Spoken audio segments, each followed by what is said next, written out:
મહેસાણા તાલુકાના વીરતા ગામે સૂત્રોથી મળતી માહિતી રોયલ્ટી ભર્યા વગર મસ મોટું માટી ખનન કોના ઇશારે થઈ રહ્યું છે।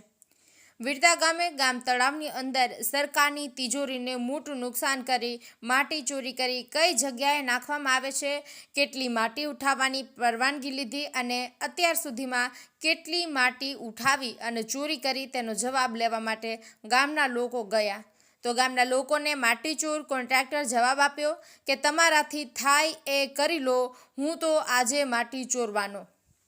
આની અંદર માટીચોર કોન્ટ્રાક્ટરની અને રોયલ્ટીના કોઈ અધિકારીના ચાર હાથ હોય તેવું દેખાઈ રહ્યું છે। ગામના લોકોનું કહેવું છે કે ગામ તળાવ એ જોગણીઓ માતાજીની ઉજાણી નીકળે છે, તે જગ્યાએ બિલકુલ માટી લેવાની નથી, તે શરતે પંચાયતની અંદર ઠરાવ કરવામાં આવ્યો તેવું સૂત્રોથી મળતી માહિતી જાણવા મળી છે। વીરતા ગામની માટી ચોરવાનો પરવાનો કોને આપી દીધો છે, તળાવમાંથી કેટલી માટી ઉપડી ગઈ અને કેટલી ચોરાઈ ગઈ તેને માપણી મહેસાણા રોયલ્ટી અધિકારીઓ દ્વારા ચેક થાય તો મસ મોટું માટી કૌભાંડ બહાર આવે તેવું છે। સૂત્રોથી માટી ઉપાડનાર કોન્ટ્રાક્ટર ઉપર પાટણ જિલ્લામાં રોયલ્ટી ચોરીના ગુના લાગુ પડ્યા છે। માટી ઉપાડીને કઈ જગ્યાએ નાખવાની છે અને કઈ જગ્યાએ નખાઈ રહી છે તેનો પણ ઉલ્લેખ કરવાનો રહેશે। હમણાં જ ગામ તળાવ એ નર્મદાના પાણીના વધામણા થયા છે।